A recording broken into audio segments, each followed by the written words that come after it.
There is a silent hierarchy for women, and beauty sits at the top. Being ugly is unacceptable as a woman. Attractiveness is not optional, it is something that is expected from us. And if you are not somewhat attractive, you face social scrutiny. It's no wonder why so many of us are constantly trying to chase the hottest version of ourselves. For women, ugliness is treated worse than incompetence and cruelty. Our appearance is the first and last thing people judge us by, and honestly, sometimes it feels like that scrutiny is exclusive to us. And I know society as a whole places just this huge emphasis on beauty and looks, but I feel like men can get away with a little bit more. It's the reason why dad bods are hot and mom bods are something that we need to fix, despite the women carrying and birthing the children. As a woman, you are expected to be wearing the makeup and wearing the pretty clothes, having a sense of style, and being mindful of your figure, and even undergo the expensive beauty treatments. Even being average and mid is now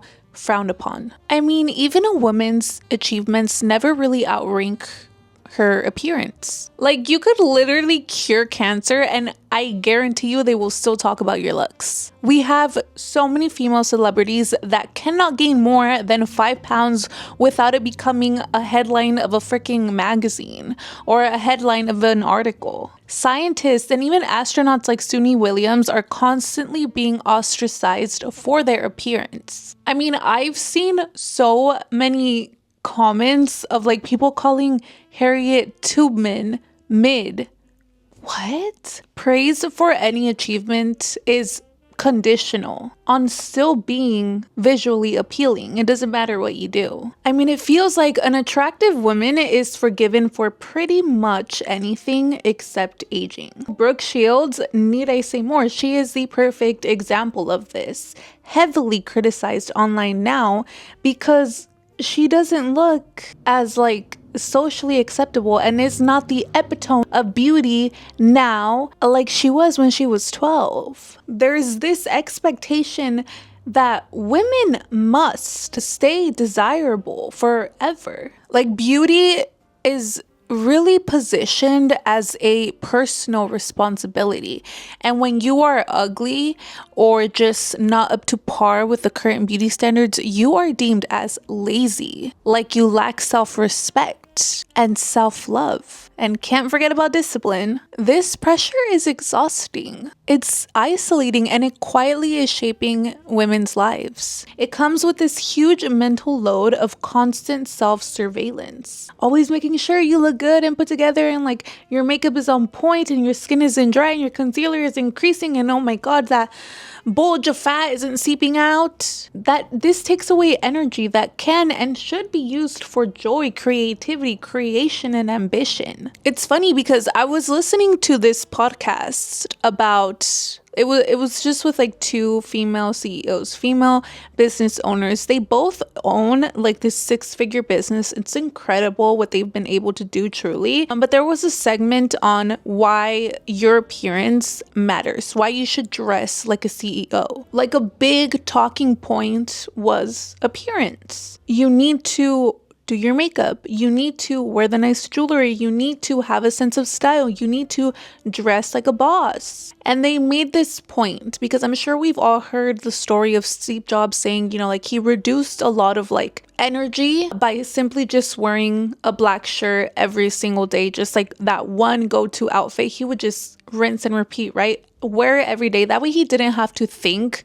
and spend so much energy thinking about what he should be wearing. And they were arguing that this rule doesn't apply to us as women. We don't have the luxury of wearing the black t-shirt every single day. And this just further proves the point of just how our looks always have to play this huge factor in our lives. It doesn't matter what you do. It doesn't matter if you're not striving to be the hottest person in the room or make a dime off of your appearance alone.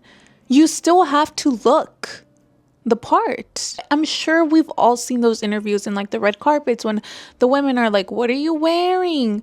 Who did your makeup? Like, you know, all about appearance. And it's never about like, oh my God, you're here nominated for this award.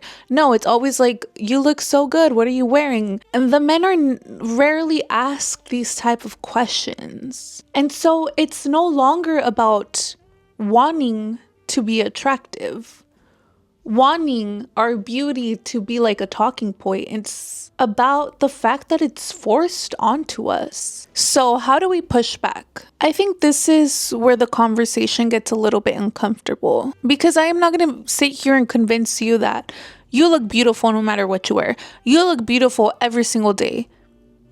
Doesn't matter what you do. Doesn't matter if you do your hair or not. You are beautiful.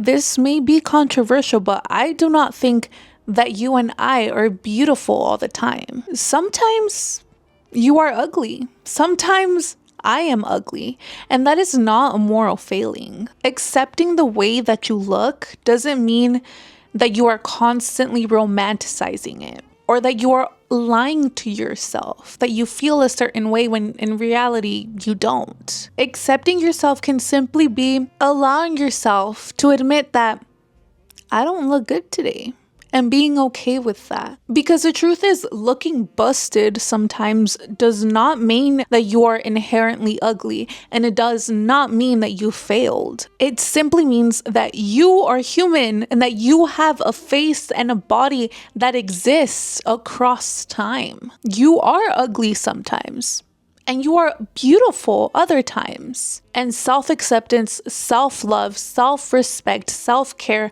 they do not require you to believe that you are beautiful all the time. And guess what? Sometimes I look chopped. I look bad. And the world keeps fucking spinning. No one dies. My worth does not suddenly evaporate. Nothing happens.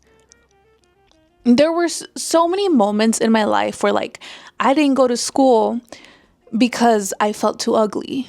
You didn't go to the school that you were paying like thousands of dollars a semester for? No, because I felt ugly. Or I didn't go out and walk my dogs because I didn't have my eyebrows on and my lashes were off and I just didn't feel pretty. It's walking your dogs. Like, who cares? But these were very real times. Like there was a moment in my life where I genuinely did not want to step out the door anytime I didn't feel like I was put together. You do not owe the world your beauty. The pressure for maintaining the beauty doesn't have to fall onto you either. And I think it's also worth noting that this was strategic. The system is working exactly how it was designed to. Because who benefits from us constantly striving for beauty and perfection? Capitalism, the beauty industry. When we think that we must always be fixing something, that we must always have our nails done and have our lashes done and have our brows done and our hair and our toes and do the treatments and do the facials and do the injections. Who benefits from that? When you're doing maintenance on top of maintenance, like at some point, you're not like caring for yourself. You're managing a product. You are allowed to exist without optimization. You are allowed to look worse some days and better some other days and be okay with that. Being pretty is not your sole reason for existing. It is not your job and it never was. So this isn't a call to stop caring about how you look, okay? I do like getting put together. I do like to, there is some sort of comfort that I take when I do my eyebrows and I do my lashes and I do my hair and, like I do like the weekly maintenance routine or whatever. But when I'm not doing my makeup to go to the gym at 5 in the morning, right? I'm not doing my brows to go to the gym at 5 in the morning because then my main priority is simply getting home as quick as possible so I can start the day. I'm not doing my skincare and doing my eyebrows to go and walk my dogs because I'm just here to walk my dogs. But if I'm going to a party, if I'm going to the club, whatever it is, like, yes, I do want to feel good and I will put on the makeup.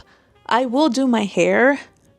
I do like playing dress up. This is not a manifesto against beauty. It's just a reminder that beauty was never meant to be a requirement for your existence. Because, and I don't want to sound crazy for thinking this way, but Somewhere along the way, we were taught that being unattractive as a woman is some sort of failure, that it's something shameful, something to fix, something that we need to apologize for, but it's not a crime. You are allowed to exist without being visually appealing. You are allowed to be chopped and mid, and you look tired and age naturally, and you're allowed to do all these things without having the need to apologize it for or make excuses for it or justify yourself. And that is what I wanted to share with you guys, that the moment you stop treating beauty like a moral obligation,